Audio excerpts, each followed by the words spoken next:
Nu ką, noriu pasidžiaugti apie sugrįžusi alkį ir kitokias mano išvadas nuo anos savaitės. Tai šį kartą, vėlgi vakar, sekmadienį, jau buvo 4 diena, šiandien 5 diena.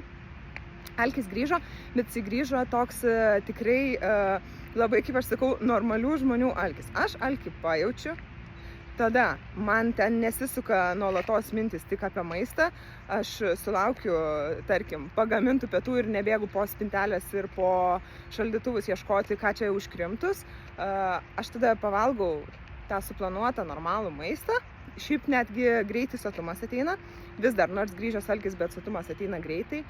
Ir viskas, ir pamirštu. Tai žodžiu, kitaip nei aną savaitę, kur jau buvau išalkus ir reikėjo jau labai kontroliuotis su maistu. Tai šį kartą, pavyzdžiui, ir šiandien. Išėjom su draugė pasivaikščioti ir sakau, nu žinai, nesenai valgiau pusryčius ir dabar jau esu alkana, bet aš tą alkį jaučiu pilve, bet nejaučiu galvoje ir man nereikia apie tai nuolatos kvaršinti galvos. O nepaslaptis, kad pasivaikščiojus, tai irgi labai gerai apetitą kontroliuoja. Tai va, dabar po pasivaikščiojimo iš viso to alkio net nejaučiu.